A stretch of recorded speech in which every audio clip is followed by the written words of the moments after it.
Mother Knows Death, starring Nicole and Jemmy and Maria QK.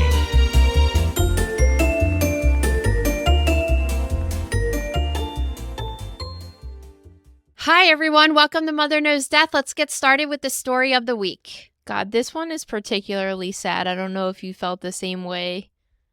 Of course. So in London a few days ago, this local dance studio was hosting a yoga and dance night that was Taylor Swift themed. So it was marketed towards young girls, I believe between the ages of 6 and 11, right? So there's a bunch of little girls there with their moms. They're having a good time. And then this 17-year-old walks in with a knife and just starts attacking everybody. Yeah, I mean, we did two Taylor Swift type things the past couple of weeks. We went to some impersonator concert thing about a week or two ago, and then yesterday we actually drove down the shore to see Taylor Swift's guitar because apparently she donated it to the museum down the shore where she used to go when she was a kid, and the whole entire museum was packed with parents with their kids, little kids, to go see this stuff, right? And it's so like I don't even know how you make sense of it, you know? You can't, and it's like here, I know that they have issues in the UK more with like knife attacks like this, where this doesn't happen as frequently in the US. But in the US, we have the gun issue. So it's like, regardless, why do you have to be scared to take your children out to an event like this? And who would even think that anybody would want to hurt a kid like that? It's just so, you can't wrap your mind around it. No, you can't. And as a result of this, 3 little girls have died. So a 9-year-old, a 7-year-old, and a 6-year-old. And as of Tuesday, they were saying 8 other children had suffered stab wounds, 5 of which are in critical condition. And I believe there's 2 adults in critical condition as well. And the adults that were hurt were believed to have been protecting the kids or covering them up. So they just kind of got hurt as a result of this. But, you know, I was thinking we had a baseball game Tuesday night, so we couldn't do it. But last week, you know, a bar near my house was doing an all ages Taylor Swift themed trivia. And we had talked about maybe taking them there. And, you know, I was thinking about it as this really fun, like, girls' night out for the 4 of us. But to think that, I'm sure that's what every single parent was thinking this night. And exactly. It sounds so crazy that one person with a knife is able to almost kill, like, over 10 people. Like, it's just kind of crazy to me. Kill and almost kill. I mean, if they're in critical condition, then he did serious injuries to all these people. And of course, they're not releasing really anything about him because he's 17 years old.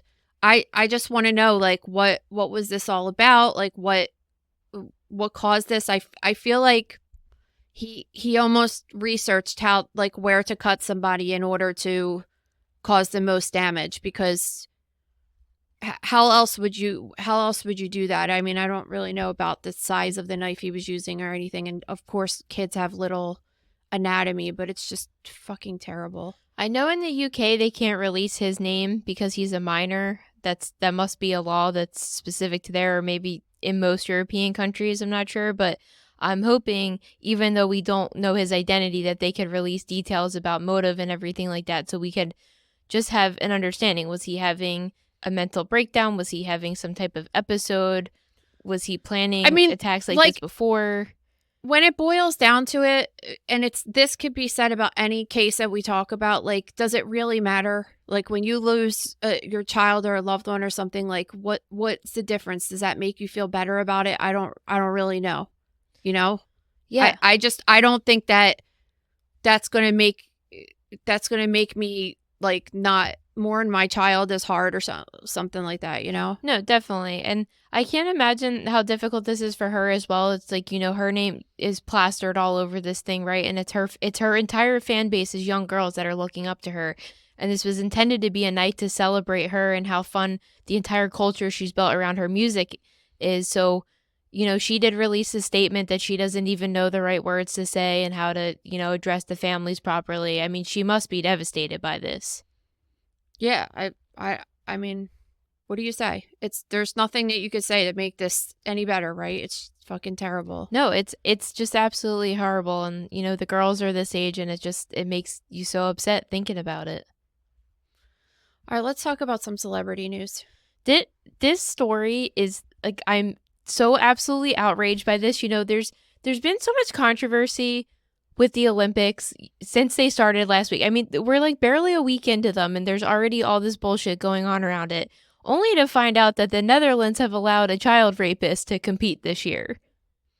Yeah, which I'm really not okay with. This guy was 19 years old. So let's start off by saying he only did this in 2016, which was really not that long ago. Well, he was He was convicted in 2016. So in 2014, this guy, his name's Steven van de Velde, he's 19 years old. He's from Amsterdam. He meets this 12-year-old girl online, flies to England, has sex with her, and then makes her get the morning after pill. So the clinic in which she got the morning after pill from had reported this to her family and police. And that's how they kind of figured this out. So he's 19 years old and she's 12 years old. I don't even understand how this happens, because I mean, I'm not trying to victim blame, but I just want to know, like, where were her parents when all this was happening too? Do they have any responsibility in, I mean, obviously, like, that guy shouldn't have been contacting her online and traveling to see her, but how was she talking to someone online and able to have sex with them and knew she should be having sex with them and then going to a clinic by herself? It just seems kind of a lot for a kid that's only 12 years old, right? Yeah, because Lillian's almost 12, and I think about her being in this scenario, and I'm just like, I don't even think she would know to do all that. And like, she kind of lives in an alternate universe. We're always making fun of her. I know she's probably not the best example because she she lives in her own little world, but their friends are all the same age. It's just, it seems very advanced for me for a 12-year-old to begin with. So I'm just wondering. I don't know how that happened, but regardless, I mean, I guess that doesn't matter because some 12-year-old the guy shouldn't have did this anyway. No, he shouldn't have did it anyway. I mean, there's definitely a question of like, why wasn't she being monitored as a young child, but some children are just on different levels. I feel like when I was 12, I was on Lillian's level of just being completely naive about the world. And then I will never forget, I was in 7th grade, and what are you, like 13 in 7th grade? And I'm in the locker room in gym, and somebody whispers next to me, like, so-and-so gave someone a blowjob last year. And I'm like, last year in 6th grade? I didn't even know what a blowjob was when I was 13 years old. Like, I couldn't believe it. So I just think there's these two really different types of children and their knowledge of things and maturity levels and everything. But anyway, in 2016, he was convicted and sentenced to 4 years in prison in England, which, of course, as we know with pedophiles, they get special treatment. So he didn't serve 4 years. He served about 1 year in England, got transferred back to Amsterdam, and then got out 1 month later. Yeah, I'm like thinking 4 years. And there, a 12-year-old is, in my opinion, still a child. There's no consent ever happening there. And a 19-year-old, even though they're still young and their brains aren't developed right and everything, they're a man technically. I mean, they would be allowed to vote, serve in the army, all of that kind of stuff, right?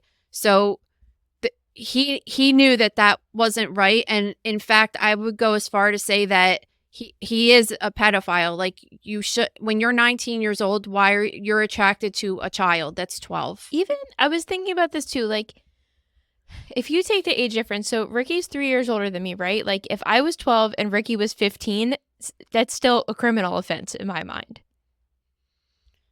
I don't know. I think it's a little bit different. Like, once the kids, it's different once the kids get older. But I think especially because it's like sometimes you have kids.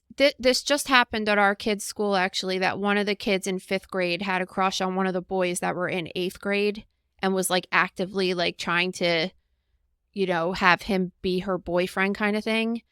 And I'm like, no, that's not good, because there's a big difference between kids that are in 5th grade versus kids that are in 8th grade. But I think it's harder and it's a little bit more innocent in a situation where kids are in school with the kids, because there is such a big difference, especially like, the high school that you went to started in 7th grade, right? Yeah. Okay, so that went from 7th grade to 12. 18-year-olds in high school. So you could have been very much in that situation where you're 12 or 13 years old, and then there's a boy that's 18 that sees you at school and might be in one of your classes and everything like that. Not saying it's right. I'm just saying that it's a little bit more of an organic situation where children don't really realize how old they are or what's going on there. Whereas with this one, it was like, okay, dude, you're old enough to be out of high school, and you looked her out online and found her and then traveled. And when you watch To Catch a Predator and stuff, it's like these sex offenders, they'll drive hours or fly whatever, and you're doing something wrong if you're trying to get sex and going through all of those motions to get there. Well, actually, they're saying that if he committed this act in Amsterdam, he would not have been convicted. Oh, I know.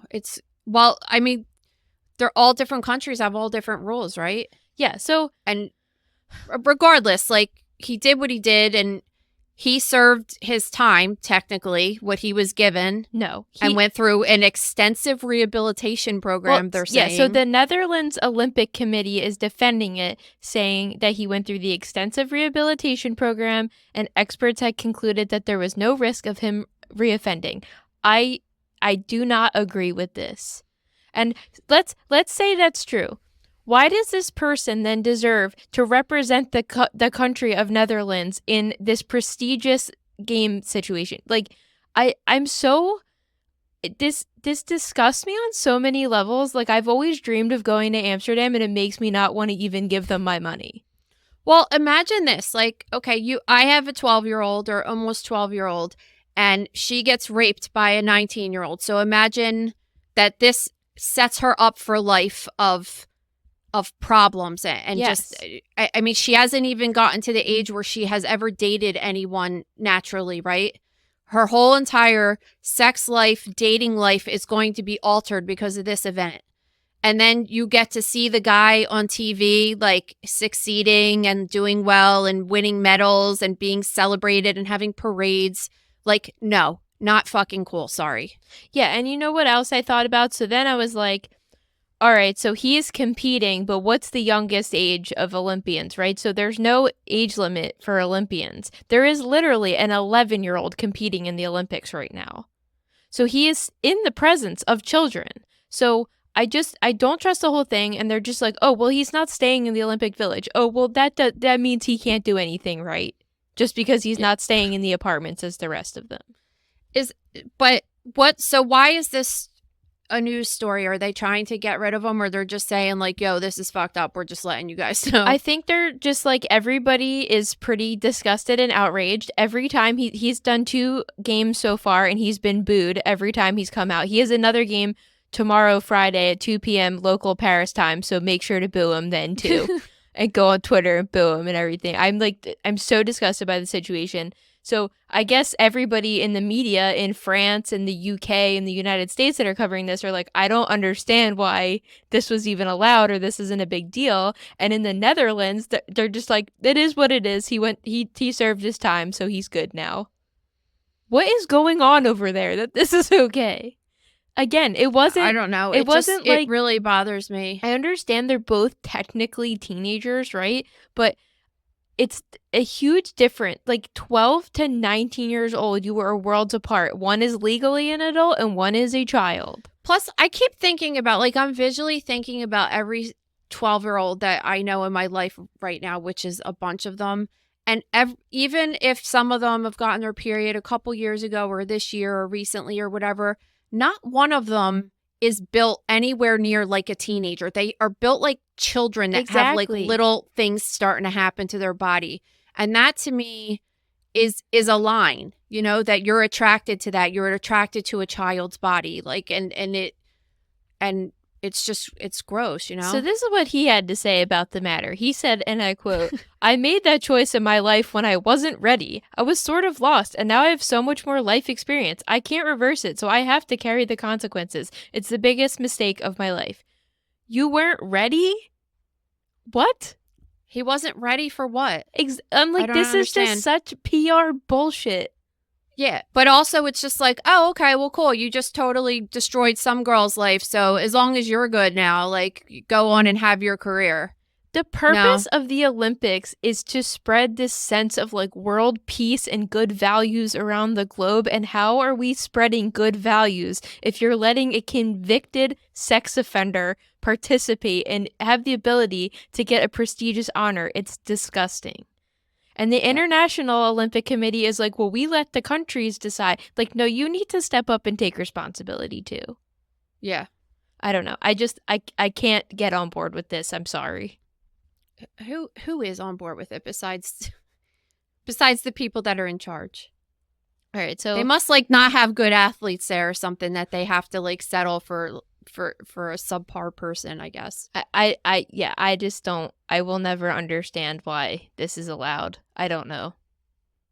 You don't get good things when you do bad things. Well, apparently you do, because they just don't you care. Actually so. do. That's like the whole point of life right now, right? Yeah. So. All right, so in January, we had reported that Sinead O'Connor's cause of death was just, nonchalantly released as, quote, natural causes, which you were like, that's not a cause of death, actually. Well, I had said that they said that she died of natural causes, and I think because she actually died in July of 2023, so an entire year ago, and she's young, she's in her 50s, right? She was 56. 56. And her son had just died of suicide the year before. The year before, right? So it was kind of a question of like, well, how did she die? Because she seemed like online she was visibly depressed about her son's suicide, obviously. So there was a lot of speculation about like, well, did she die by suicide, or was she having like a drinking problem, whatever? And nobody really knew. But then they came out and said that she died from natural causes. So that would just imply that she had a medical issue that caused her to die, but they didn't say what it was. And they just came out and said what it was. Yeah, so now they're saying it was a combination of chronic obstructive pulmonary disease and asthma. So what does that mean for regular people? Chronic obstructive pulmonary disease is COPD, which you've probably heard of because there's commercials and stuff for it all the time. And there's different things that fall under COPD. So it just means that there's some kind of blockage of air getting into your lungs and getting oxygen through your body. And underneath of that category of COPD are things like emphysema, asthma, bronchitis, bronchiectasis, and cystic fibrosis. And they're just all different kinds of diseases that you could have with your lungs. So she has emphysema, which is most of the time it's caused by cigarette smoking. And that's when the little air sacs in your lungs kind of blow up into like a balloon, and then the air gets stuck in there because it's just there's so much space for the air to go in. You can get it from some medical issues if she had an underlying medical issue like that, but the most common cause is from cigarette smoking. And asthma, same. So many people have asthma and stuff like that. So what happened was, I think she had a lot of lung disease. She could have just been a lifelong smoker. And then on top of that, she got a respiratory infection. And it was just like the combination of the two. She just wasn't able to get enough oxygen in her body, and she died because of that. Yeah, it's just the whole thing's really sad. I mean, with the son's death the year before, her sudden death, they have other kids too. Husband left behind. It's just sad. I mean, 56 is just really so young. It's so young. And especially, again, I'll go on my rant about cigarettes and stuff, because if she wasn't a smoker, then and I'm not saying that she was, because I don't, like I said, I don't know, but probability wise she was, and this is what the problem was. It's like, here's a prime example of someone that died from results of cigarette smoking that doesn't have cancer, because a lot of people just think, oh, you get lung cancer from smoking. And it's like, this is just one of the other things that could happen that have nothing to do with cancer, but can kill you. Yeah. All right, let's get on the freak accidents. We have a lot in this category today. Oh my God. So this mom goes to Burger King with her 4-year-old daughter. She orders her a kid's meal. I think they were in the drive-thru, right? So she gets the bag, as we do with the kids too, you just like throw it back to them. Throw it in the back seat. Throw it in the back seat. Drive with one arm, stick your other arm behind, throw the stuff to them. Yeah. I love to when they're just like, I don't know how to put the straw in the cup, and then you're like almost crashing the cart trying to put the straw in the cup in the back seat. So, that's going on. And then the daughter says, Mommy, I didn't want ketchup on my food. So she takes the bag up front, pulls over and looks at it. Oh no, it's not ketchup, it's blood. Yeah, there's blood all over the wrapper of her burger. And not only that, but it's all over the bag. It's all over dripping inside of the French fries, apparently. And she calls the restaurant right away because she realized that it wasn't ketchup. And they said, oh, yeah, we're sorry. It was Burger King, right? Yeah. They called Burger King and they said, yeah, one of our chefs cut himself with a knife today, and that's what happened, and we apologize. But he didn't think he was bleeding that bad.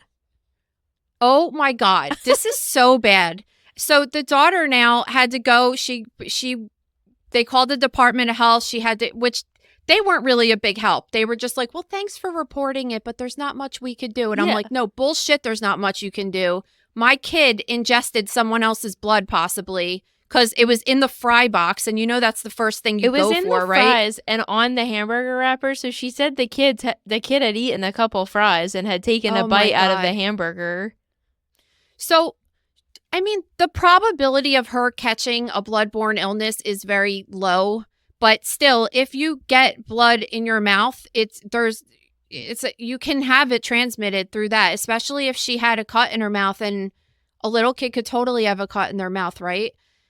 This guy, if he had HIV, Hep B, Hep C, anything like that. So now the little kid has to get tested every single month for a year to see if she contracted any of these illnesses. And like, if you don't take the proper medications right after you have an exposure like that in order to prevent you from possibly getting one of these viruses transmitted, which you can do in some cases, like if you get Hep B or Hep C, like you have it. Like there's no taking a drug and making it go away. I mean, you can get treatments now that are very effective in a lot of cases, but it's a lot for a child to go through who was just trying to eat some French fries at Burger King. Yeah, I mean, the mom's saying she has to get monthly blood tests for a whole year. That's traumatizing for a child. Yeah. Be traumatizing for me. That alone, that alone for just to bring a kid to get blood work done. But, I mean, I think that this is lawsuit worthy, for real. Yeah, I agree. We always are talking about stupid lawsuits, but this is one for sure that I think is warranted, especially because the health department of Burger King are like, well, we closed the restaurant for the day to clean it. Like, okay, there's larger problems at hand here. So of course she took to TikTok to expose them because that's the only way in today's day and age. Like, you go back and forth and you just think, okay, this guy cut his finger, and like the chef at Burger King, who knows? He could be anywhere from like 15 to 50. You don't know the guy's situation, which I'd like to know actually, because it would help you determine like if they were just a dumb teenager or what the deal was. But it's not really Burger King's fault per se. It's not even the guy's fault. I don't think he intentionally was like dripping his blood over the. He didn't intentionally do it, but they also should be trained enough to know, like, the second. I mean, I don't know. I just, the bottom line is, though, it happened, and like this kid is the victim of it. So I think someone needs to be responsible for it. But maybe that would be their argument in court. I don't know. I'm just constantly surprised by the lack of food safety training that people that work in food establishments have. Like, the second you cut your finger, you're supposed to like stop everything. Clearly, he nicked a little artery or something. Yeah. If it was like dripping that much, that wasn't like a little paper cut that you did. Like, do you ever get? Like, this happens to me sometimes. Sometimes I'll just be, like, walking around and I'll look down and I'll have, like, a little blood smeared on my hand because I had a paper cut or something and I didn't realize.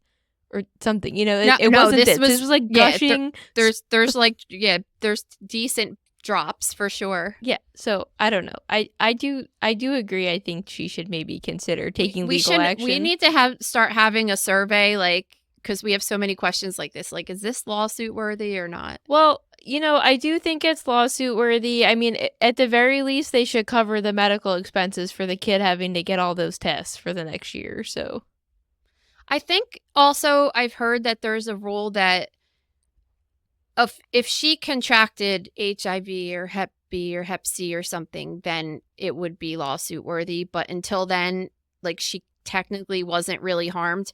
Now, I think a 4-year-old having to get blood work is a lot on them. But like, one of my kids has to get blood work all the time, and it's like it's not really causing that much of an effect on her entire life. You know what I mean? listen, like, Like suffering, pain and suffering and stuff. The mom's probably more emotionally distraught than the kid doesn't even really realize what happened. this lawsuit is not going to destroy the Burger King empire. Like, just give them a couple $1,000s to cover the test, and they won't be inclined to. Like, it's an insurance. They already claim. should have did that, so the lady just didn't say anything. Maybe This is what these corporate businesses don't understand. It's like, you were in the wrong, and the littlest gesture could just make it right. Like, if they were like, listen, we're really sorry about this, we'll cover her bills for the rest of the year. What could that be at most? $5,000 to $10,000 for them? That's a drop in the hat for them. Nothing. They're a multi-million-dollar company. They are making so much money. I mean, they could afford Super Bowl commercials. Think about that. That's millions of dollars to play one Super Bowl commercial. So, like, give the people the money. It was your fault. You have insurance. It won't affect you at all. It's honestly probably a tax write-off. Like, just do it. Right. They'll actually make out on the deal. Yeah. All right. So in Santa Cruz, California, there's this area known as the Death Rocks near the ocean because the currents could change so rapidly. So this couple was standing on the rocks to take a photo. The woman had just found out she was pregnant. They were expecting their first child. And sure enough, a wave comes up and takes them and kills them. Did somebody witness that happening? I couldn't tell because who knew they were taking a photo? Did somebody see them taking a selfie? Was somebody else taking a photo of them? I feel like somebody had to have witnessed it because first responders seemed to be on it pretty quick. Yeah, and they found them right away in the water, face down, dead. Yes. I mean, it's like so crazy. It sucks. Yes. I've been hearing a lot of this lately. Some girl recently within the past couple of weeks fall at one of these national parks or something like that. Well, I think we wrote about that girl I think on the show we talked about that girl that fell into the volcano because she was trying to take a picture. Yeah. No, there was just another one, I think, in Arizona or one of those places that she fell taking a picture. You just hear about this a lot, really. I mean, not a lot. Like you hear about everyone that happens, but there's been a couple people this year that have died taking pictures. Yeah, and the fire... How terrible is that? Yeah, and the fire department said it's really important, especially in an area nicknamed Death Rocks, that you're paying attention to the tide levels and that you never turn your back to the ocean because things can happen very quickly like this and you just never know. There is a saying that says that, like, never turn your back to the ocean or something like that. I remember we were talking about this because I was going on my rant about how people are like way overdoing the selfies anymore. Like, why are you taking so many pictures of yourself? You know what I mean? Remember we were talking about that one episode? Because we were at the Phillies game and the girl sitting in front of me seriously took 100 selfies of herself in front of Gabe and I when we were sitting there. And I was just like, this is so ridiculous. Well, listen, I'm serious. There's a certain level that, like, people aren't living their life anymore because they're so worried about pulling out their phone to take videos and pictures. You're just like, just experience life. Like, you don't need a picture and a video of everything. Yeah, I would agree with that. All right, so in 2021, a woman in Ireland had gone to the hospital because she had chest pain and thought she swallowed a dental plate. I'm really confused, but is that like an Invisalign or?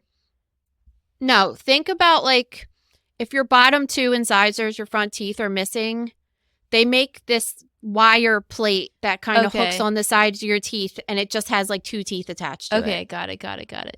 So she thought she had hers was missing, so she thought she swallowed it. Yeah, so she thought she swallowed it. So the hospital gave her this meal test to see if she could swallow, which she was able to swallow fine. And then they did an x-ray, and no foreign body showed up on the x-ray, so they kind of brushed her off and were like, you're good to go, and sent her on her way. Yeah, but what the people working at the hospital didn't know was that this dental plate, like certain dental plates, don't show up on imaging. So when you do the x-ray, you wouldn't see the foreign body like you would if you swallowed a quarter or something like that. And what happened next is terrible. I mean, this lady's only 33 years old, and 17 days later, she was at home and she collapsed and started vomiting blood. And she went to the hospital, and they saw that she had the dental plate was embedded in her esophagus. But really, like, the most messed up part of it was that she went to the hospital at 1:00 in the morning, and they didn't even see her and figure out that this had happened until 7:00 in the morning. Yeah, and so basically this week the court was hearing about the delay in her treatment, which is becoming an issue because now they're like, okay, if you know these things aren't showing up in the x-rays, what are you going to do about it moving forward if somebody thinks it happened? Because in the hospital, from your experience, I mean, I know you were working in the lab and in the morgue, not with live patients, but what do you think, or do you know of any technique they could do that wouldn't be an x-ray to check to see if it was in there? Would they have to send like a camera down? They could do, yeah, I mean, they could do an endoscopy, but that's so much more work than an x-ray. I don't even mean more work. It's more work because it now you need an anesthesiologist and you need a special doctor that could do an endoscopy. It's time, it's more money, it's more invasive. There can be complications with endoscopy, and the chance of if somebody, unless they were like, it just went down my throat 5 minutes ago, then it would still be in their stomach. But like, who knows? You know, when you go to the ER, right, and you sit in the waiting room for 5 hours, well, like, it won't even be in your stomach anymore. It'll be moving down the GI tract. So they could probably do, I'm not like 100% sure with imaging and stuff, how, if it would show up in an MRI or CT scan or something, like, I don't know. But those tests also cost so much more money than an x-ray. Yeah, I mean, apparently the doctors were also disagreeing about the diagnosis, which was delaying her care, which is messed up. So she ended up dying from this, which is... I think if any patient comes in and says that they think that they swallowed something like this, or really anything, then maybe you can do the more expensive or more invasive testing to figure it out. But it's not like it's a 4-year-old that was sitting there and the mom thinks it swallowed something and they don't even know for sure. This is a 33-year-old woman.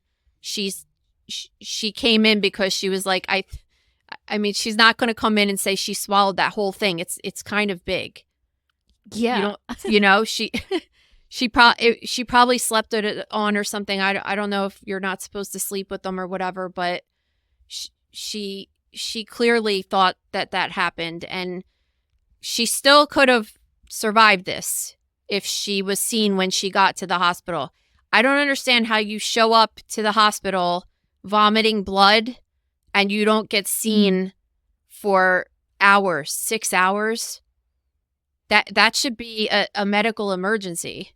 Well, I think that's coming into question in court now, is like, why was there delays? How could this have been prevented? And maybe they're trying to use this as an example of how to change procedure going forward. This was in the UK or something, This was right? in Ireland. In Ireland. So I don't know how their medical system rolls there, you know, like, it's not the same as here. I just think that if a young woman that's 33 years old is vomiting a lot of blood, that's like, let's wheel them in right now and figure out what's wrong. That's not, oh, it's not your fingers broken, go sit over there for 5 hours. You know what I mean? Yeah, I would say so. So I don't know. Hopefully they're using this as a way to adjust the system. So I mean, obviously this is a complete freak accident, right? Like, this isn't happening. They actually said, though, that swallowing these like dental devices isn't that rare. Like, it does happen, but the fact that it got lodged in her esophagus the way it did was what was weird. And then it didn't show I up have on a the bunch of imaging. stories in the gross room of like people swallowing drill bits from the dentist office and dentures and things like that, getting stuck in their bowels and this and that. Well, I was at the dentist yesterday and I was thinking about that, actually. It's like, what if they just were like, whoops, and it dropped? I think about that every time I go now too, because of the stuff in the gross room that you've seen people with the dental drill bit, you know, and it's they have to go to the hospital right away because it's pointy and it could tear your esophagus like this lady's case. So I'm sure I don't, but it's the same when you use a drill bit on a drill. If you know how to use the tool properly, it's never coming off unless you didn't put it on right. Yeah. It's not like those things just fall off, you know? Do you ever sit there, though, and you're like, if I move my tongue by, like, a fraction of an inch and it nips that thing, it's going to be a bloody mess everywhere. I'm sure dentists and dental hygienists and stuff have some good stories. Oh, yeah, for sure. All right, so this is a lawsuit I don't know how I feel about. So in 2016, a guy ordered boneless wings from a restaurant in Ohio, but somehow a bone got lodged in his throat. So how is that happening if you're ordering boneless wings? Well, the court's saying that's common sense that could happen. Is it? I don't think it is common sense that could happen. I mean, I've always wondered about this because wings are really delicious, right? And they're kind of a pain in the ass to eat because they're like eating crabs, right? You get like 2 strands of meat off of this bony thing. So then they have boneless ones, but I always would think, well, like what's a boneless rib? Like how do they do that? I don't know. To make it be more meaty like a chicken nugget type of thing. Well, but then that goes for chicken nuggets. Like, should we assume when we eat chicken nuggets that there's going to be a bone in it? I just never thought about it, I guess. No, and in my mind, this might be idiotic because I just don't know and I didn't look it up before we recorded, but in my mind, boneless wings are made like chicken nuggets. So like in my mind they're not just taking the bone out of the wing, right? They're like shaped weird. So they're making it. So it's like how they make like a McDonald's one where they take the chicken and put it in a blender and mix it with fillers and then form it into a nugget type thing or like a wing shape type thing. And that's what I would think. Because I had them, or I don't think I had them, but one of the kids got them before from Domino's, one of those places, like right? Chunks, they're kind of big. Or they're just like chunks of breast that are fried. You know what I mean? Like they're I don't know. I don't know, but regardless of that, if I'm ordering boneless wings, I would say I'd be a little shocked that a bone was in there. So the Supreme Court in this state is saying that it's not literal, it's a cooking style.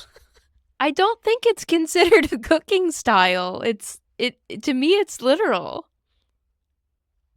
I'm kind of like surprised by this, honestly. And you know what I'm surprised by? That this went to the Supreme Court and tax dollars are being used to determine the terminology of boneless wings. Think about if you're the guy, though. Honestly, if you're eating, I'll say this: if I'm eating fish that was caught right at my table and I know there's bones in it, I'm eating it way different than I'm eating a fillet of fish that I don't suspect there to be a bone in. Because I'm like constantly, okay, I'm not going to chew too hard. I don't want to get this bone to poke me or worse, swallow it, right? The same when you eat wings, you just eat in a different way when you know the bone's there, right? I mean, you don't eat fish. Yeah, because at the times I've had boneless, I mean, I don't get boneless wings anymore because they tend not to be gluten-free, but I did enjoy them before I was gluten-free and I ate them like chicken nuggets. Like I didn't eat them like regular wing. I don't know how to feel about this. Or are they just saying that any single time there's meat in a dish, you should expect there to be bone with it? I think they're saying that, which I could agree with that argument because sometimes it just happens. I just don't know. I guess this boils down to, and I know people are screaming in their cars listening to this. I just don't know how boneless wings are made. So like I don't know the answer to this. I guess this could be solved. We're really sloppy for not investigating this before we started talking about this story. I guess I'm gonna go with it's just someone picks the meat off the bone and puts it together and throws some batter on it and fries it. I don't know. All right. Really a bone. Don't you think, because a wing is dark meat, right? Yes. A chicken, all it is a dark meat nugget with hot, like the hot sauce or whatever you normally put on wings. Because when you get a nugget, typically you don't pour sauce on it like that. You dip it into honey mustard or sweet and sour or whatever, right? It's probably but like if you go to Chick-fil-A, it's a white meat nugget. This is just a dark meat nugget. Wait, I looked it up. It's pieces. People are gonna be so pissed about pieces of breast meat cut into the shape of chicken wings. Though I did say that earlier. Oh, so it's breast? Yeah, it's not even dark meat, so it's not even a wing. No, it's not. It's a cooking style. This is why it's a cooking style. See, you're just an idiot for not knowing what you're putting in your mouth, apparently. Well, I think everybody could argue we're probably idiots for talking about the story without really researching it beforehand. Yeah, now that I think about it, I feel like the cut surface of it is a little bit light in color. With this new revelation in mind, I would say... this actually makes sense then, because they're essentially saying like it is a cooking style. They're just saying it's a chicken nugget that's covered in sauce. But maybe they need to change the name of it to chicken nugget covered in sauce instead of boneless wing. It's not a boneless wing. But it's just a chicken nugget. That's bad marketing, though. But I've always thought of boneless wings as chicken nuggets. But regardless, okay, it's a chicken nugget of some sort. That's a different shape. It's not like the Santa boot from McDonald's. It's a different shape, right? So why was there a bone in it still? I'm confused. Yeah, yes. They're still wrong, right? A nugget doesn't have a bone in it. I don't know. When you're preparing the boneless wings, are you not feeling it? They said it was a 5 centimeter long chicken bone that was lodged in his esophagus. Yeah, I mean, was he inhaling the food? 5 centimeters is freaking big. I don't know. Like, I'm thinking it's kind of big to get that by accident. But regardless, all right, let's change this. What if it was a little kid that you bought chicken nuggets for and they accidentally got a bone lodged in their throat? Like, I've never thought when I gave my kids chicken nuggets that they might accidentally choke on a bone.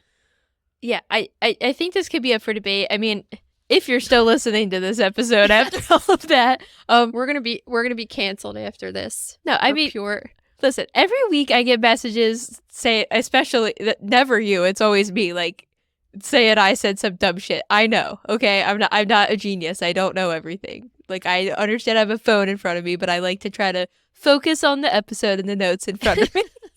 Sorry if I come across. Wait, what did someone say that you were not saying right?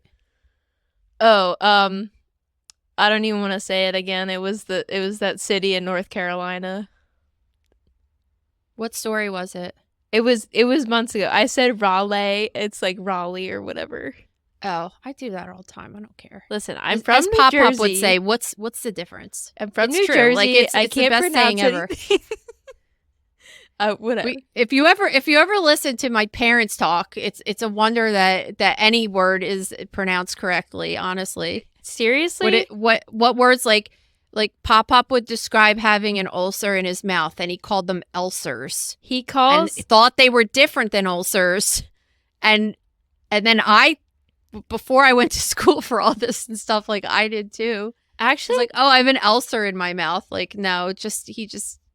Actually, this weekend when we were with him all weekend, I was like, this is definitely where I get my mispronunciation problem from, because he doesn't say any word correctly. He's nothing. He said cadaver was Cordova.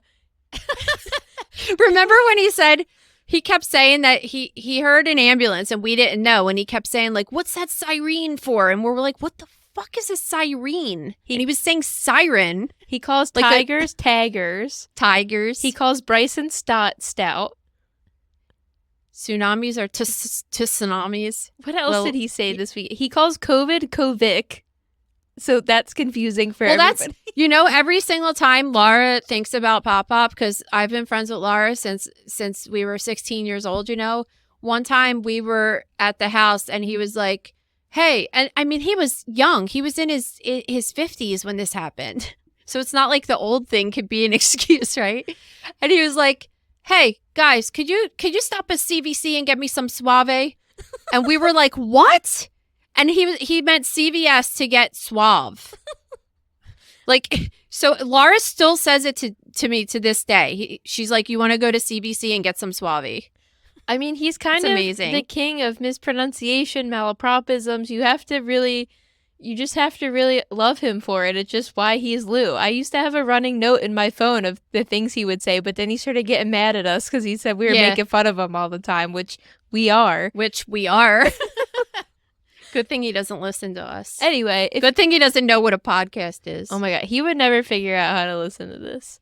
No, he still doesn't even know what Instagram is, even though he somehow figured out what TikTok is. Yeah, it's ridiculous. It's very odd. Okay. Anyway, if you're still with us, in 2017, this guy had sued the restaurant, the food supplier, and the chicken farm, but the Ohio Supreme Court decided that none of them were at fault for this, and it's common sense that a bone could be in a boneless chicken wing. And from the tangent tight 10 we did about not knowing what boneless chicken wings are, I think we could agree that we don't have any common sense. We don't have common sense. Definitely. I've never had common sense.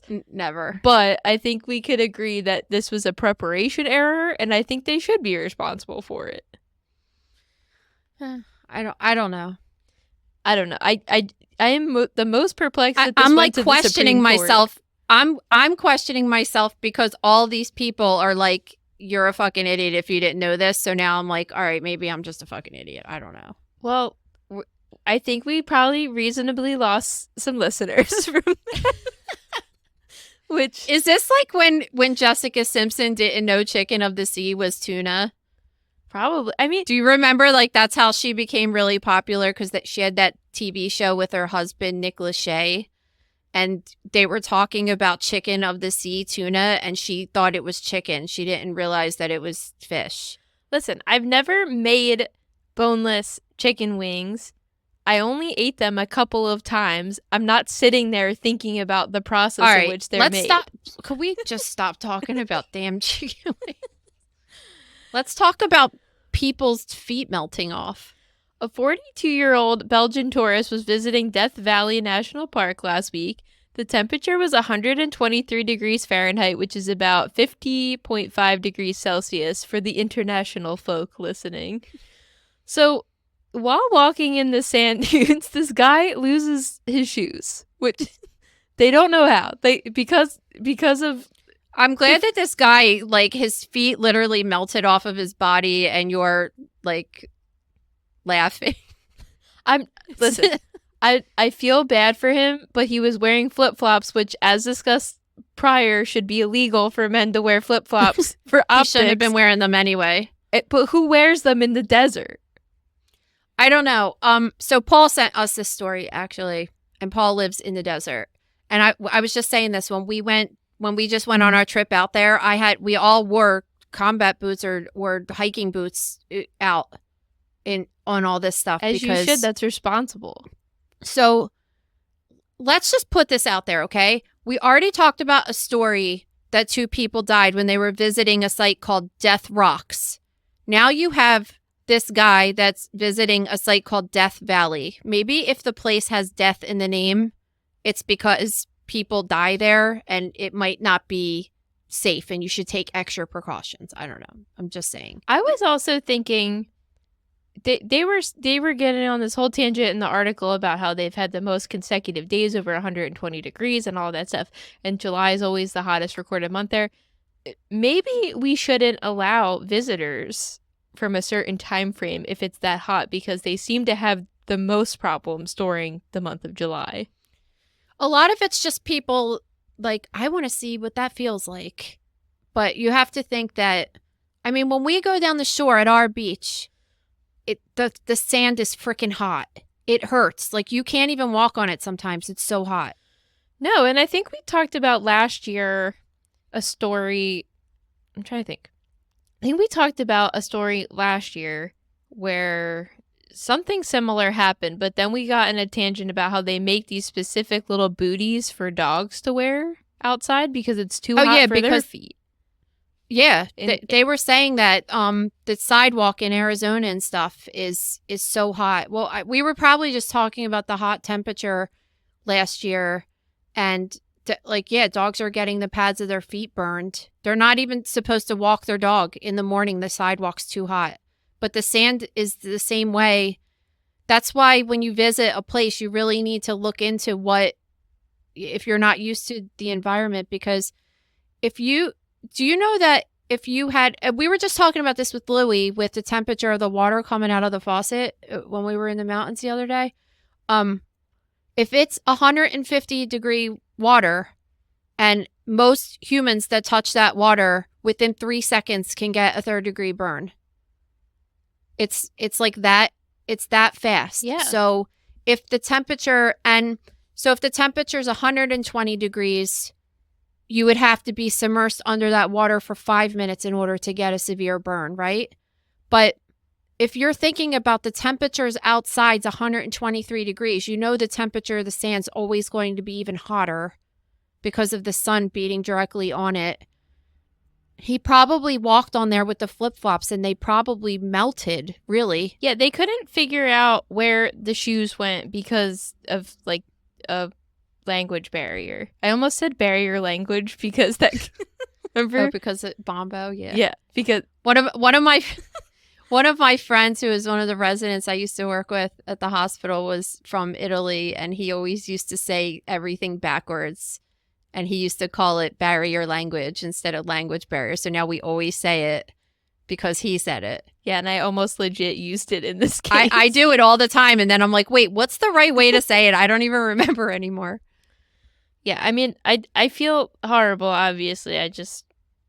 And then they wanted to medevac him and they couldn't because the temperature was so hot. They didn't feel comfortable flying the helicopter. No, so it took kind of a while to get him to the hospital, and then he had to go to a hospital in Vegas, and it sucks. Like, oh, so 3rd-degree burns are really significant. So think about usually a sunburn, a normal sunburn is like a 1st-degree burn. And then when you get a really, really bad sunburn, when it blisters or when you pour boiling water on you by accident or something, that would be a 2nd-degree burn. But a 3rd-degree burn goes all the way through your skin, and then it can go into your muscle and your tendons and even to your bone. Like, it's really, really bad. He's probably, if he doesn't need an amputation, he probably needs serious skin grafting. Like it's serious. It's going to affect the rest of his life not having 2 feet that work properly, you know? yeah, it might almost be better to just get them amputated and get prosthetics with all that, because when you get grafts and stuff, that you could get contracture, which is the skin gets really thickened and fibrotic and you don't have a good range of motion, and you kind of need that with your feet. Yeah. So I'm not sure what they're going to do, but it's terrible.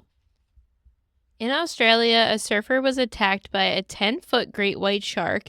So a wave had carried him to shore where an off-duty police officer had saw that his leg had been bitten, and he was able to take it dog leash and use it as a tourniquet to try to help him in the moment. But then shortly after, his leg washed ashore. Yeah.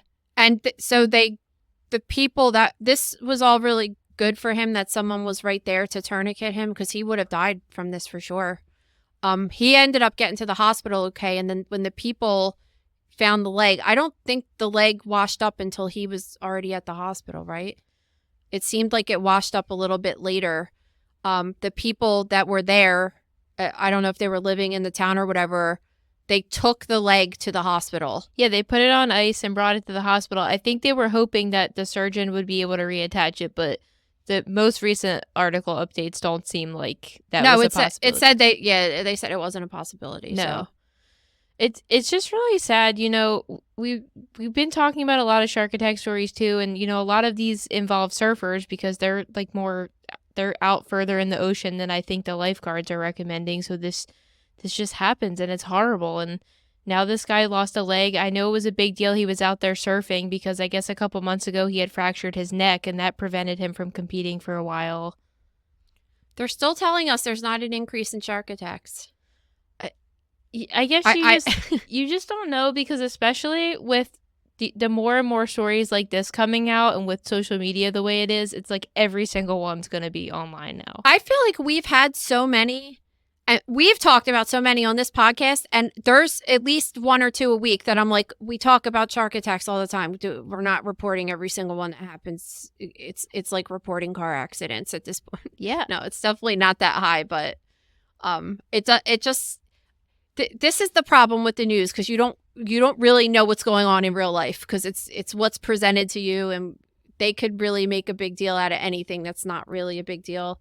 It just, for me, it feels like from the time I was a kid, I saw Jaws and stuff, and I never, ever heard of anyone that happening to anyone in real life. I remember my mom always just being like, "Is this fake? It doesn't happen." Yeah, but I always try to obviously it has happened. That's why there was a movie made on it. But I mean, I always try to think, though, about, like, my mom didn't know Ted Bundy was happening when it was happening, right? Which is one of the most prolific serial killers of this time. So I there was don't no know. social media. There was no 24-hour news. There was no people talking in Florida, what's happening in Pennsylvania, like that kind of stuff as much. So Also, people working on the inside, like investigators and journalists and everything, or not journalists, but, you know, law enforcement, people that are looking at a case, I think before, you know, took the vow of, you know, secrecy a little. I don't know what I'm trying to say. They weren't as inclined to, you know, drop details about a case to like the press or on TikTok or something, when now it's like everybody wants their 15 minutes. So people on the inside are now more likely to leak details of a case because they just want a little pop of attention, even though most of them lose their job, but they don't see it that way. So this episode is brought to you by The Gross Room. Hi, guys. So you definitely should join the Gross Room. We just had a sale that finished, so we'll have another one in a couple months, but you can get in now for only $5.99 a month. And I think you should do that, because you could try it out and see if you like it. And I guarantee you're not going to want to leave, because we just have so many cool stories going on today. We didn't really talk about this on this episode, but the Gypsy Rose Blanchard crime scene photos were leaked of her mother, Dee Dee Blanchard, even though I'm not really sure if they were leaked or they were just resubmitted. But regardless, I posted them in the Gross Room, and we talked about what we saw in the photographs, and people in the Gross Room were writing such great comments. Did you see the one about the Facebook posts when she went missing, of everyone like freaking out because she was missing, but they didn't know where she was? Yeah, so I know you're not as familiar with the intimate details of this case as me, but basically, like, after they killed the mom, they made a Facebook post that said the bitch is dead. And apparently all the Facebook posts they made are still live on this account. Like, nobody's gone in to delete this Facebook account. So you could still go on and see them and see everybody's reactions. And I was reading it last night. I was like, this is insane. But this is what's awesome about the Gross Room, because I never knew that. And then someone that's a member is just like, hey, like, look at this. And you're like, okay, cool. And honestly, I was really against the mom and just, okay, she should definitely be dead. But after reading a lot of the comments of people saying that they said that she was very manipulative too and all this stuff, and it kind of like makes me think a little bit differently about it. So it's really cool. Anyway, so yeah, if you get into the Gross Room now, $5.99 a month, check it out. Check out the videos. You'll have access to everything since we started in 2019. So there's a lot to keep you busy. yeah, nearly 5 years worth of content. It's so crazy. But you can visit thegrossroom.com for more info and to sign up. All right, let's get started with true crime. Let's talk about this Ellen Greenburg case, which is kind of a huge case near our area because it happened in Philly. So in January 2011, this teacher from Philadelphia, her name was Ellen Greenburg. She was found dead by her fiance in their condo, which was in an apartment building near here. So this guy comes home and the door was locked to their apartment. It was deadbolted from the inside, and he had to break in to get into the house. And when he gets into the apartment, he finds that she was stabbed to death 20 times and a knife was embedded in her chest. Yeah, so the reason that this case, I mean, if you guys never heard about it and you're listening right now, you think, okay, someone killed her, right? And this case is just so complicated because what happened was her body went to the medical examiner's office in Philly, which I actually interned at, so I kind of know how things work there a little bit. And they originally ruled her death at the preliminary autopsy, so that's when they first do it, within the first 24 hours of getting the body. and they originally said that it was a homicide. But then, this is where things get weird. A couple days later, the medical examiner changed the manner of death from homicide to suicide. Yeah, so there was a bunch of weird circumstantial things. So they had a balcony in their apartment, and it had just snowed that morning, which is why I think this happened in the afternoon, right? So normally she wouldn't have been home from work, but she got dismissed from her school because she was a teacher. So she got dismissed from school early. And there was snow on the back patio where their balcony was, and they determined that nobody could have come in through that way because the door wasn't open and there was no disturbance or footprints or anything in the snow. And I guess by the time she was found dead, it had stopped snowing, so it's not even like new snow could have fallen and replaced that. And then there was the fact that they have this surveillance footage of the fiance, breaking into the house because he couldn't get in the door.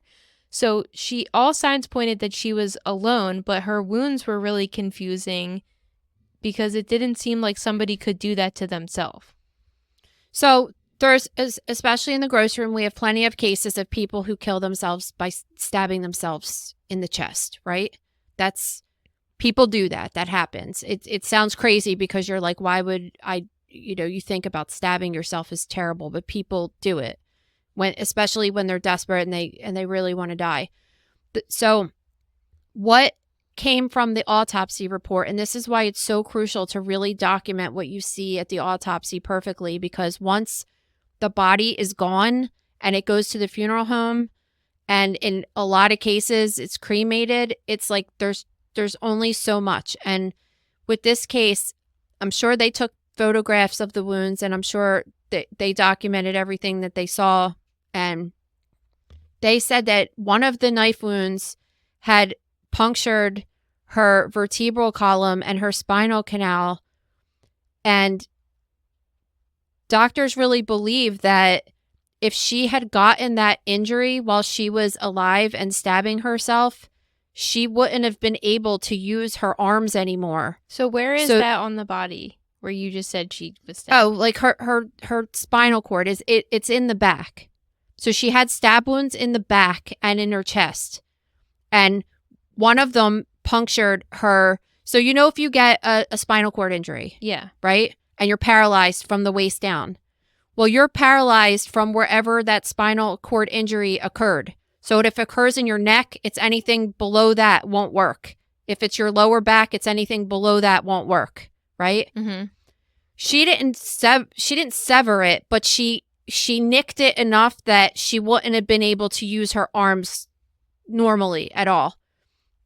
But the final thing that caused her to die, because so many of those stab wounds were superficial, the thing that caused her to die was the one in her chest. So if she stabbed herself in the neck and was unable to move her arms, then how was she able to continue to stab herself in the chest and so she bled to death and died? There's a lot of different things that don't add up. And then the way her body was found was a little weird. She had this blood that it made it look like her body was moved. So you can go back and forth with this case when you say that just based on the evidence alone at the autopsy, it sounds sus, as our kids would say. But then on the other hand, she has a history of mental illness.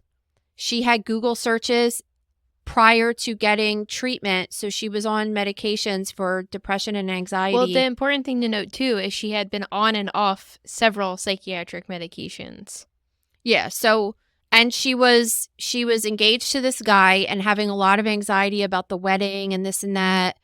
And so prior to getting this psychiatric treatment with these drugs, she had Google searches that included suffocation, suicide methods, and girl getting electrocuted to death in a bathtub, quick suicide, euthanasia, painless suicide. So when you are doing an investigation, a homicide, suicide investigation, and these people have a history of mental illness, suicidal ideations, talking about suicide, it just really supports that cause of death or that manner of death more, right? Yeah. But then there's so many details of this case. We did a 2-part high-profile death dissection on this in the gross room that was like a couple years ago now. or Yeah, last I year. think two, It at least was 2 a while years ago. ago.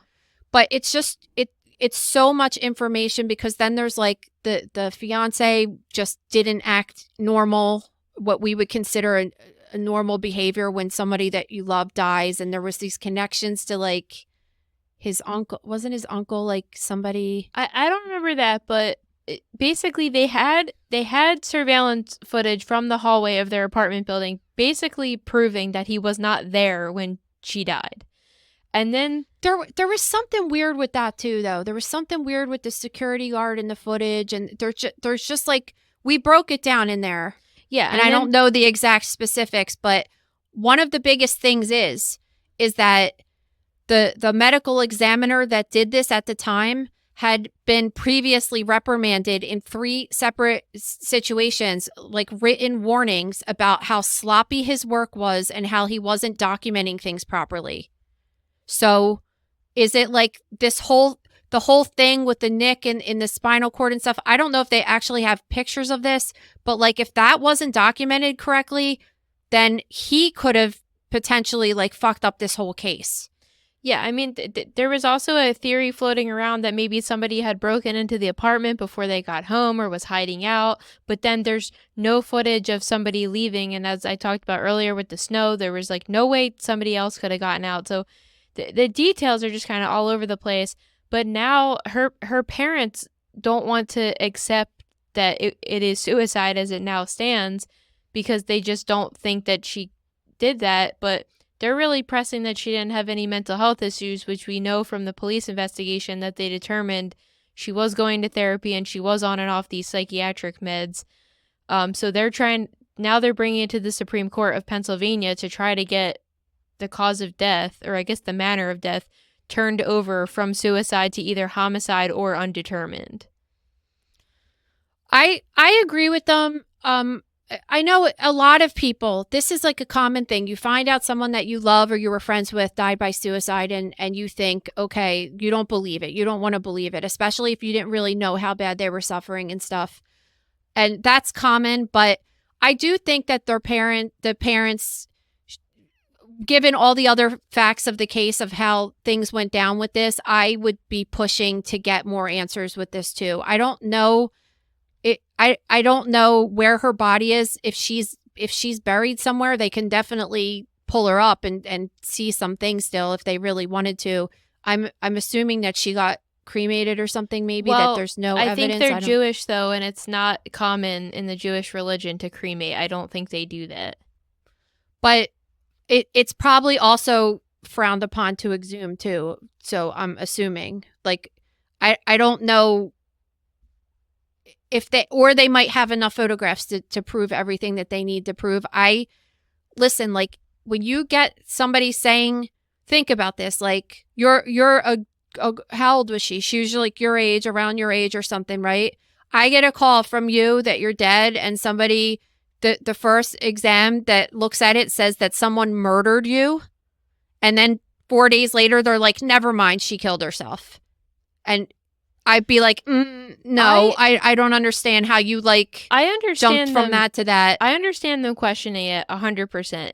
I feel like changing it to undetermined is more frustrating than it being categorized. I understand also that they don't want it to come across. No, I would get satisfaction out of that though. Like, I would just be like, you're not putting that because you haven't really proven that. Yeah, I get that. I don't know. I feel really horrible for them because I actually feel like the investigation was pretty thorough, but like you said, the medical examiner that had done it at the time had already been reprimanded for sloppy work, and those little details are obviously very important. So when you put a good investigation with a botched autopsy together, like how is anything answered? Well, I'm thinking this too. Like, when he did the first autopsy, clearly he decided that she was murdered, and he had that on the brain, and like I don't know that he was really documenting properly. I really feel like that might be one of the biggest parts of this case, because let's say, for example, which there should be photographs of every single injury just because I know how they do things there. Unless for some reason they didn't follow protocol. Because if that lesion or that stab wound on her spinal column is not there, or is not as bad as they think it is, that it would be able to make her unable to do those things, then that could change this whole case. Because then she would be able to stab herself that many times. And yeah, so you know what I mean? So is what you're getting at that, like, if the medical examiner might have a certain scenario in their mind, instead of being completely neutral about it, they might write something down to kind of lead with their theory. That's not what's supposed to happen. I'm just saying that he wasn't, when he was doing it, he was thinking about someone putting those wounds on her versus her doing it on herself. Her doing possibly. Another big thing too is when people get stabbed, typically, especially her, she was at work that day and she left early because it was a snow day in Philly. When she got back, I think she was in her kitchen, like cutting oranges or something. She was cutting like fresh fruit. Let's say someone came up to her and started stabbing her. If it was a homicide, she had no wounds on her hands or like really evidence of much of a struggle. Yeah, or like anything. no defensive wounds or anything. Yeah. And that's like, you know what I mean? Like you can argue both sides of the case, which is why I think it would just be better to call it undetermined, because for the mom and dad's sake too, it's like, if you can't 100% prove, and there's so many questions that other things could have happened, at least they could feel at peace that it wasn't just like given this label based upon not much. Yeah, so basically you know what I mean? Now the Pennsylvania Supreme Court is going to look over the case again, and the parents are trying to accomplish getting that manner of death turned to either homicide or undetermined to move forward. Because I guess if it does get ruled a homicide, then they're going to try to file a wrongful death suit. Well, if it gets, they should, to the medical examiner? That's what I'm confused about, because even if it does get ruled homicide, they still have to prove who committed the crime.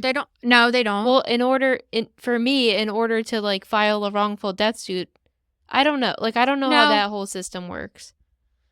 Oh, I get what you're saying. Like, they could file it against the medical examiner because... No, because technically, like OJ was not guilty, right? Yeah. Well, then who killed them? Yeah, but the civil suit, he was guilty, just not the federal one. Yeah, but I'm just saying, like, it doesn't matter. It doesn't matter who killed her. It just matters that somebody killed her. They have to figure out who it is, and that's a whole thing. But I mean, yeah, they should if it's determined that. And I guess, I mean, there's serious professionals that have been asked about this case that think it's this is what happens when you're sloppy. Yeah, it's really important. So when we do an autopsy, we have and this is just hospital ones, but they're all the same. Because an autopsy report's so many pages, we have these pre-filled out templates that we go through every organ system and change when we're doing the autopsy.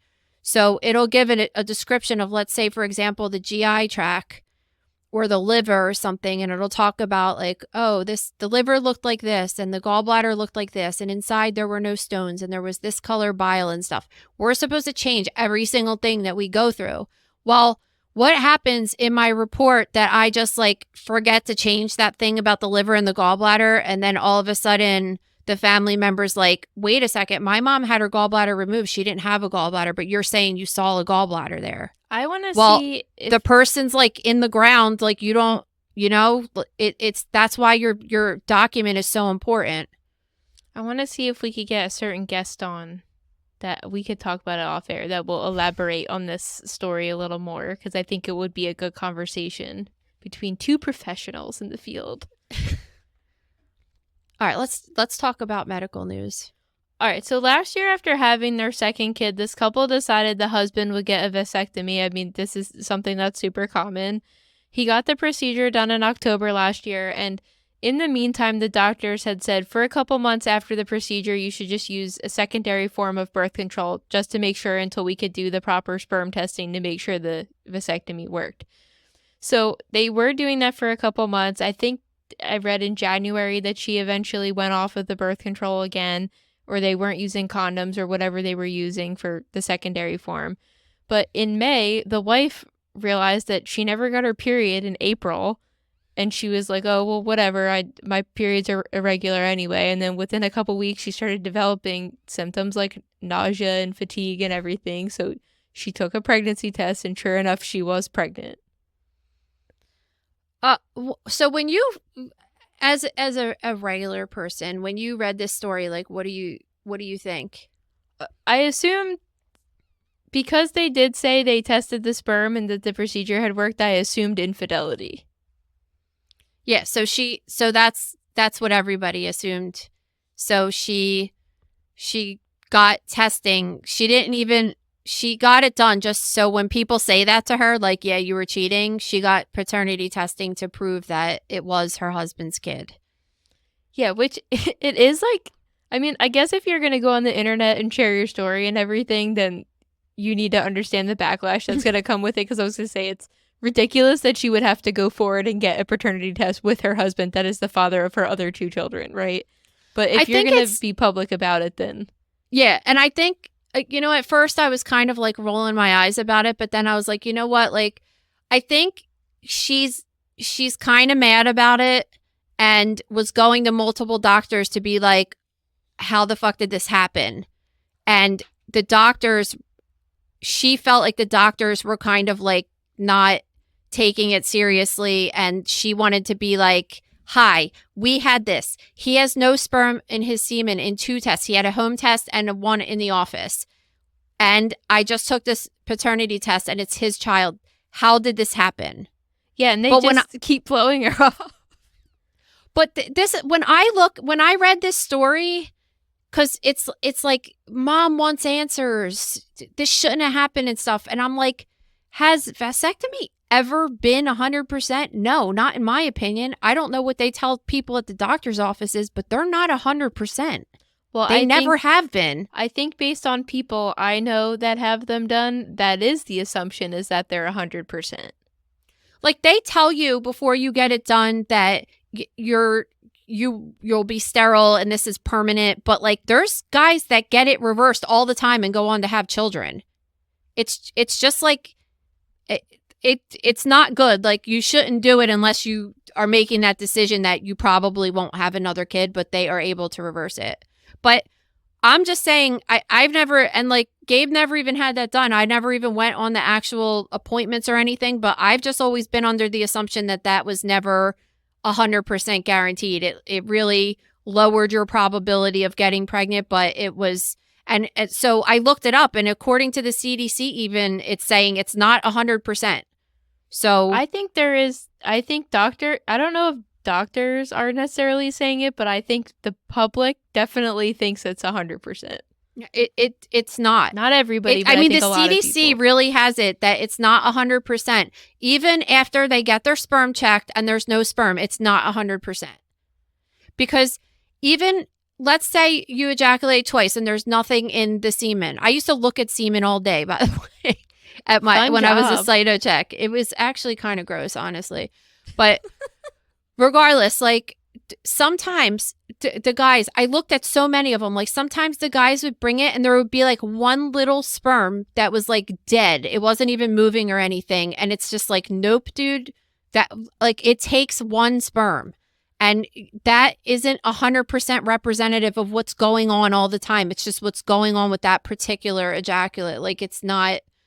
Maybe I'm not saying like that there's thousands of sperm in the next load or whatever, but like, it's I'm serious though. I know that like she wasn't expecting this or anything, but I don't know what doctors are telling their patients. It's not 100%. Maybe when we eventually make merch for the show, we'll make a shirt that says, I look at sperm all day.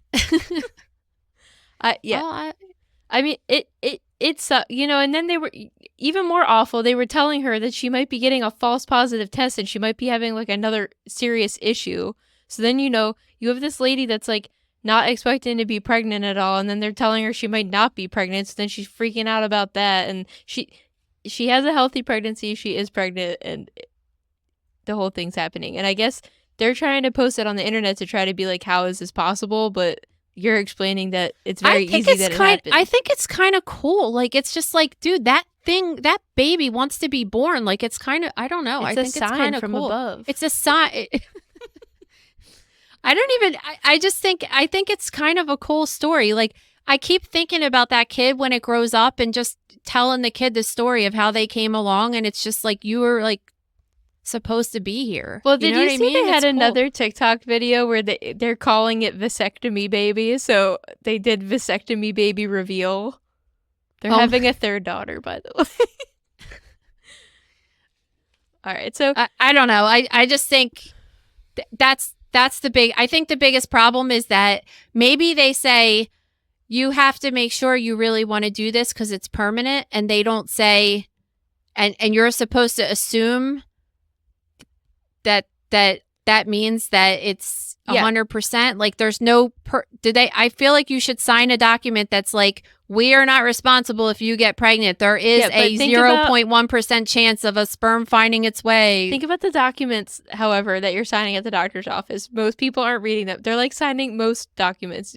People aren't like sitting there reading all the fine little bullet points. In the but like, print. if that's the whole point of you getting the surgery, don't you think you should know what, like, that part of it 100%? I do think it's a terminology and miscommunication issue. Like you're saying, they're saying it's permanent, so you're thinking like, okay, it's permanent, I can't have kids anymore, and you're saying no, like the procedure is permanent, not that it's 100% effective. It's permanent until they go in and reverse it, and then all of a sudden it's not, or whatever, or nature finds a way. But not everybody can get it reversed, right? No, they can't, but people do, and definitely do.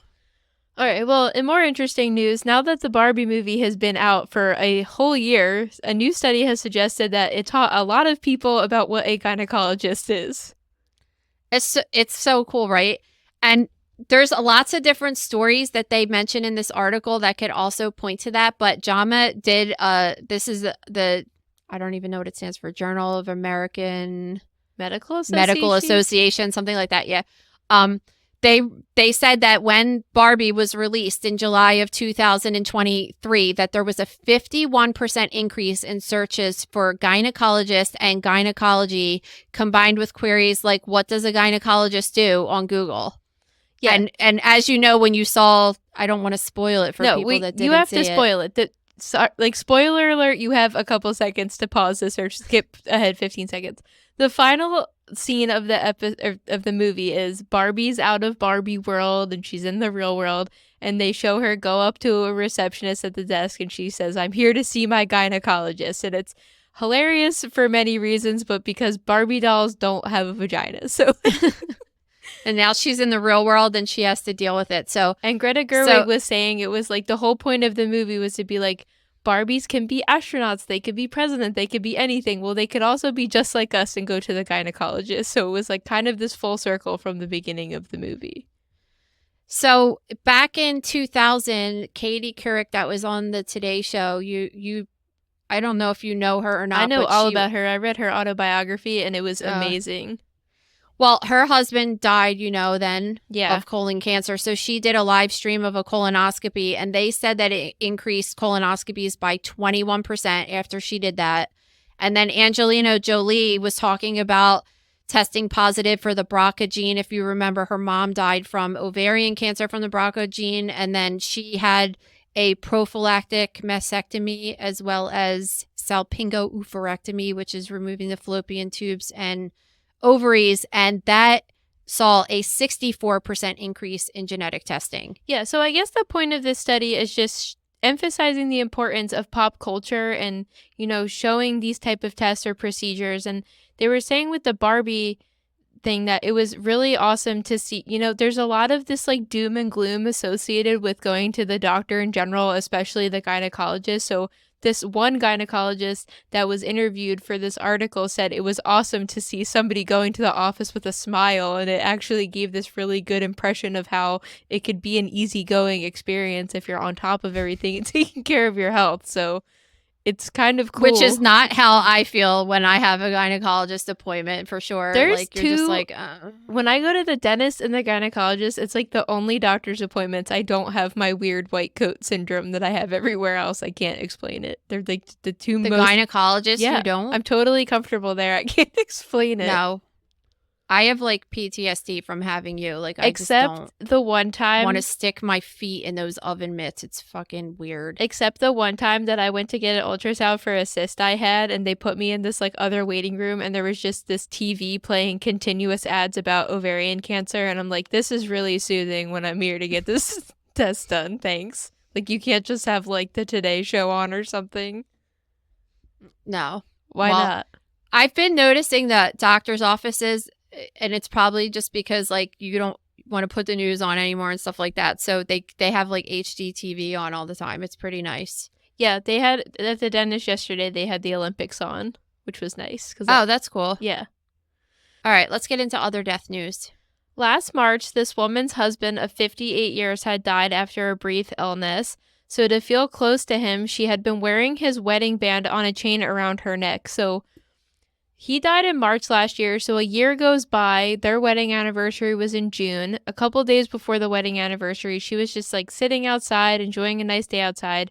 And she's looking at the ring up close. So then she notices there's an inscription on the inside of the ring.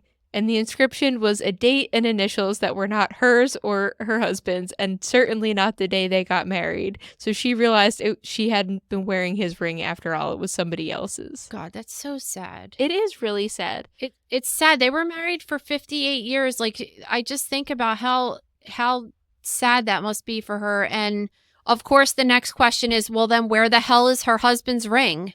Yeah, so it seemed like he was in the hospital and in the ICU from whatever illness he had, and she was trying to backtrack, and she was like, it must have went down at the hospital because I don't understand where else it could have been or where I could have even gotten this ring, right? Like she the most important detail is she has no idea whose ring this is.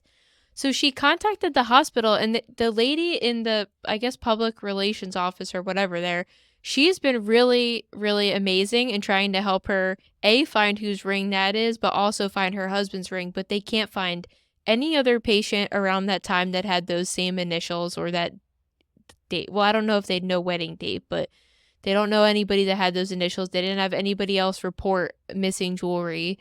So they talked to the morgue. They didn't have anybody down there with similar initials. So I guess they're having a hard time figuring out where that ring came from and what could have happened to his.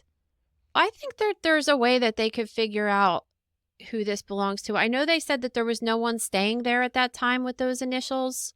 Staying there in the morgue. At the hospital or in the morgue. Like it's a hotel. Like it's a hotel. But for real, like that could have so many different meanings. You know, when you're like Camille, right? Gabe's sister wears a ring with his mom's initials on it, which are not her initials. It's her old ring. So I think the easier thing would be to, especially the ICU is so small and the morgue only holds so many people, you could probably narrow it down to 10 people and maybe try to contact those people and see if you can figure it out. And then you'd have to hope that those people have the ring, the real ring, right? I mean, I think the chance of her getting back her ring is probably slim, but at least maybe if somebody really wants that ring, she could help somebody else with it. Well, we're going to use our platform to try to help as well. So the inscription is July 20-08 MG to GB. So if you guys have any idea if this belongs to somebody you know, I guess reach out to us because I don't have the proper resources in front of me. Or it's just so I'll sad. put them in the description. It is really sad because it's like this horrible thing happens to you. The love of your life is dead and you just want to have this little like piece of jewelry to have him close to your heart, and then you find out it's not even his. Maybe those people do have it though if it really looked identical. Yeah, maybe they don't even realize it. Because Ricky, for example, has the same ring I'm sure many people have, but he has an inscription inside of his, so I would... And back in the day, like if they're married 58 years, like everybody just had a gold ring, like a very simple, you know what I mean?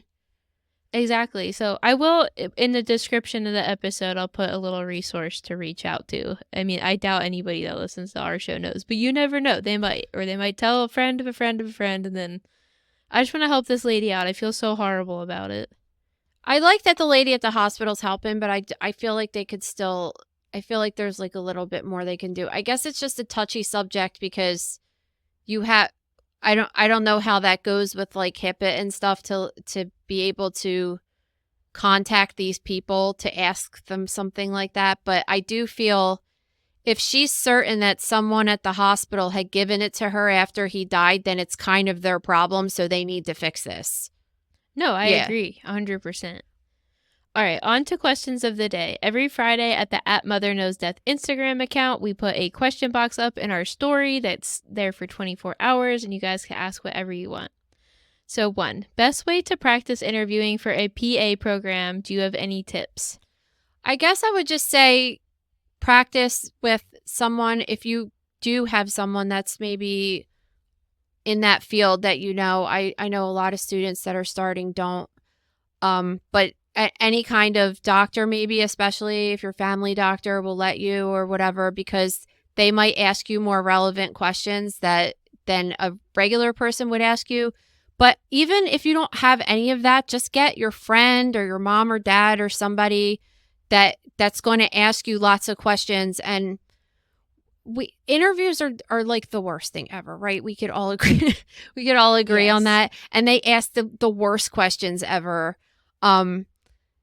So try to, maybe I would even say to Google maybe and just look up like what are common questions, because they always say, what are your strengths and what are your weaknesses? And then I was actually just reading an article recently that was saying answers you should, I wish I had it to give to you because I knew I should have bookmarked it, but it was just like answers you should give to these commonly asked questions and ones that don't look good. And one of them was, you know how you're supposed to say, and everybody says it, it's just like, what are your weaknesses? Well, my weaknesses is that I'm a workaholic. So I come to work every day and sometimes I put too much stress on myself. And they don't really like that, apparently. I don't know why. I don't understand HR people. You know what? Ask better questions, because I had a situation with this recently, and the questions I was just like, how do you seriously want me to answer this question authentically? Yeah. Because if I answered the way I want to answer, I don't think you'll like it. So. And it depends what PA school you're going to and who's interviewing you. So they might just ask you questions about, and which are valid if they ask you good questions, because I'll tell you, in my program, we had a couple students that, like, one of them couldn't deal with the smell of the gross anatomy lab, and that was always an issue. And one of them, which might have actually been her, decided she didn't want to be a PA after she started doing it. And it was like a big struggle for her to get through it. She not decided she couldn't. I feel like when I took gross anatomy with her, I was like, this chick can't be a PA. And then it ended up she went through like half the program and couldn't do it just because she just didn't have the personality. So I think if they ask you specific questions to see if you're going to be able to handle this, because you're going to have to rotate probably at the medical examiner's office, at the children's hospital, and you're going to see really horrible things like dead children and people getting murdered and dying in horrific ways. And they want to make sure that you're mentally able to deal with that.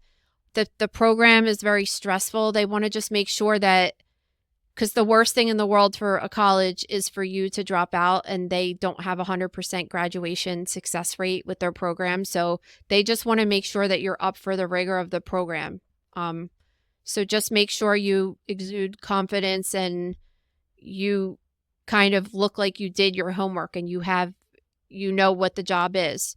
So, and you're at an advantage because you have the internet and stuff, which was like, a lot of that stuff wasn't available to me as much as it is to you guys, that you could see when you're a PA, what you walk into every day, how you do it. You sit down, you gross your specimens, you're going to be exposed to bloodborne pathogens and chemicals. Are you okay with that? And things like that. All right, the next question, which I'm very much looking forward to, is, Maria, what is your funniest story about Nicole? Do you know what I'm going to say? there's probably so many of them. I don't want to know what you're going to say.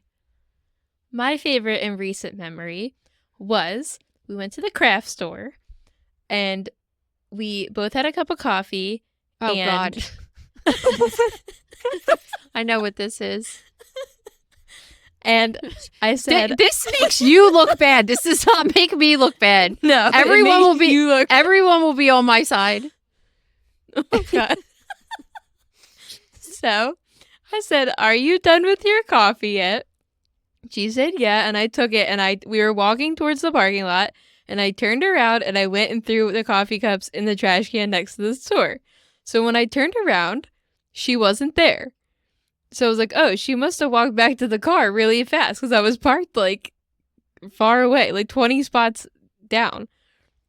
So I get to my car, and at the time, I had a gray GMC Terrain, and I can admit that probably 50% of Americans have gray SUVs, so it does look like everybody else's car.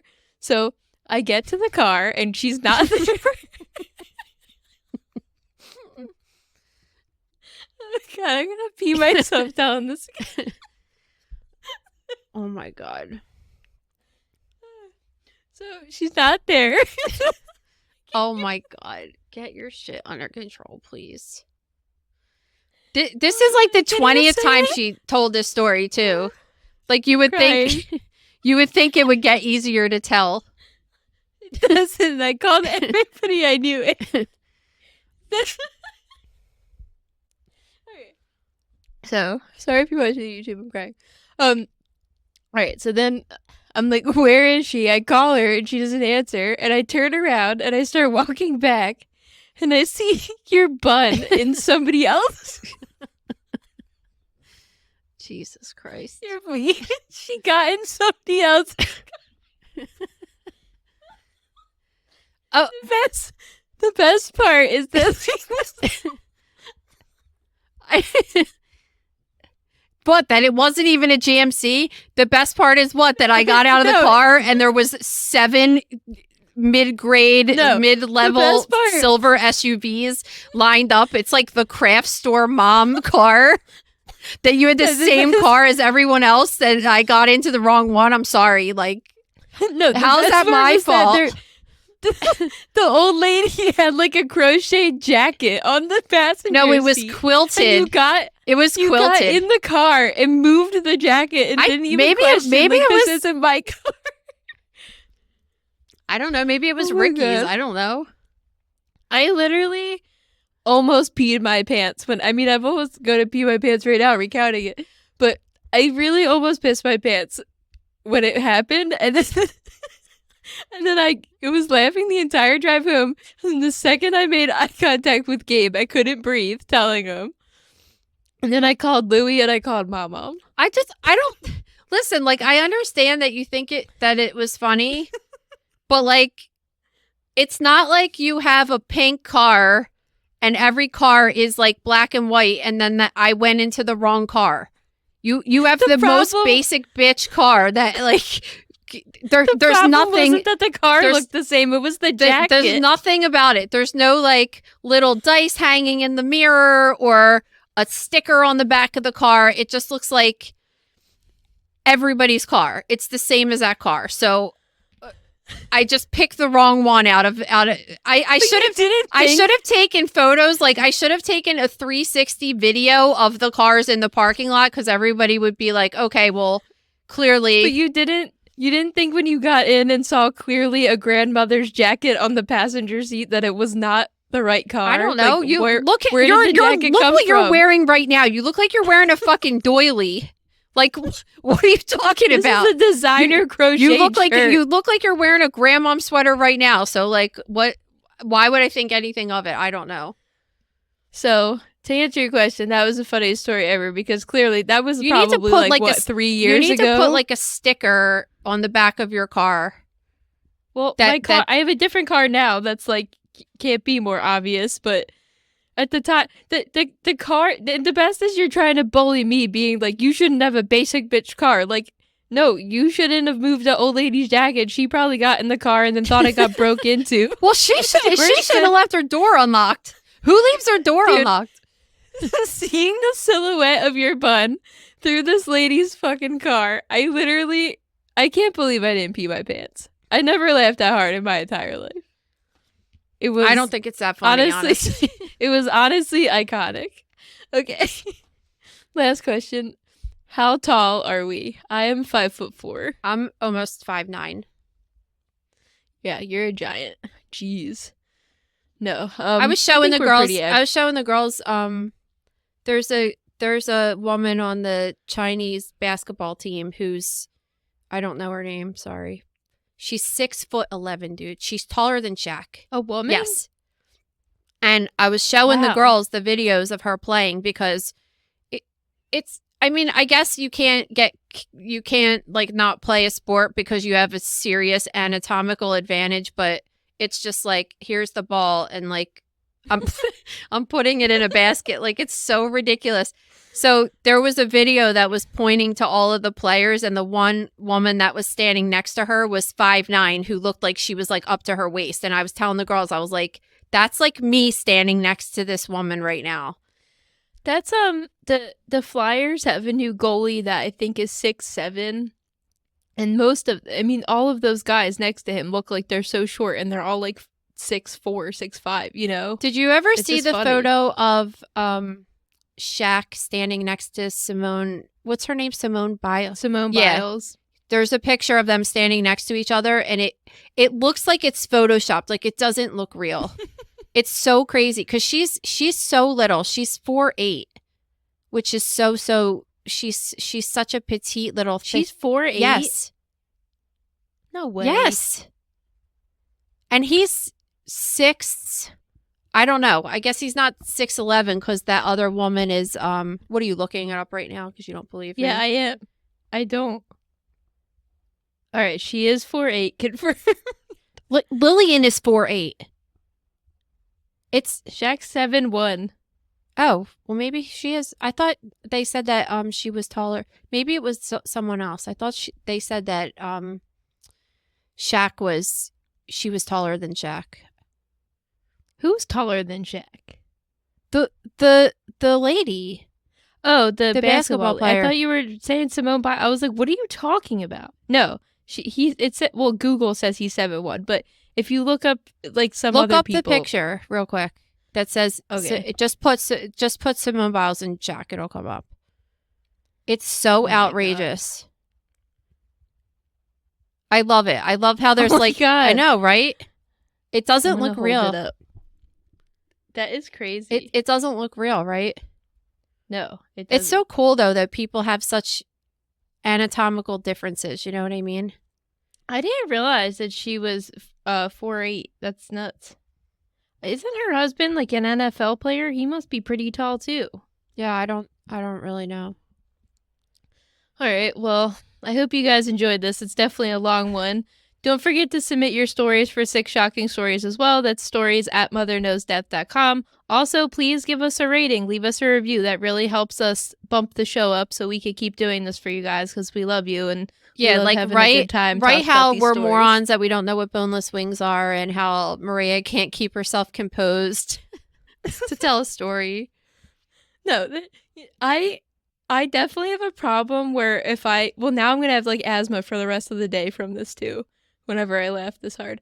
I definitely have a problem that when I start getting the giggles, like I just can't stop. It's an all day thing, especially when I'm around Louie. And Louie and I must have this like secret like language in our brains, but sometimes when stuff happens and he's around, I can't stop but laughing, especially when we're with like Pop-Up and he says when he's on it, you know. We have to tell this really quick. What he said, he was trying to describe something. It was all of us sitting at the table eating dinner, and he was trying to He was describing a wheelchair. He was trying to describe a wheelchair, and he was trying to describe that it was manual, and you had to like move an electric. You had to like move a lever with your hands, and he kept saying that you had to give it a hand job. No, yes, wasn't he saying you had to? He said it's not an electric one; it's one of those hand job ones. And he kept saying it. And Gabe was sitting right next to me, and he turned around, and his profile, like I saw the the ball and curvature of his eye like pop out, and he like look, because like, you know, Gabe's not one of us. He's like he's the extended family, so he's like, oh my God, can I laugh about this right now? And his eyes popped out so hard, it was hilarious, and we all started crying laughing at the same time. And he gets so mad at us. It's like, you said it. Oh my God. All right, guys. All right, we'll see you next have a good week. weekend. Yeah. We'll see you next week. Thank you for listening to Mother Knows Death. As a reminder, my training is as a pathologist assistant. I have a master's level education and specialize in anatomy and pathology education. I am not a doctor, and I have not diagnosed or treated anyone, dead or alive, without the assistance of a licensed medical doctor. This show, my website, and social media accounts are designed to educate and inform people based on my experience working in pathology so they can make healthier decisions regarding their life and well-being. Always remember that science is changing every day, and the opinions expressed in this episode are based on my knowledge of those subjects at the time of publication. If you are having a medical problem, have a medical question, or are having a medical emergency, please contact your physician or visit an urgent care center, emergency room, or hospital. Please rate, review, and subscribe to Mother Knows Death on Apple, Spotify, YouTube, or anywhere you get podcasts. Thanks.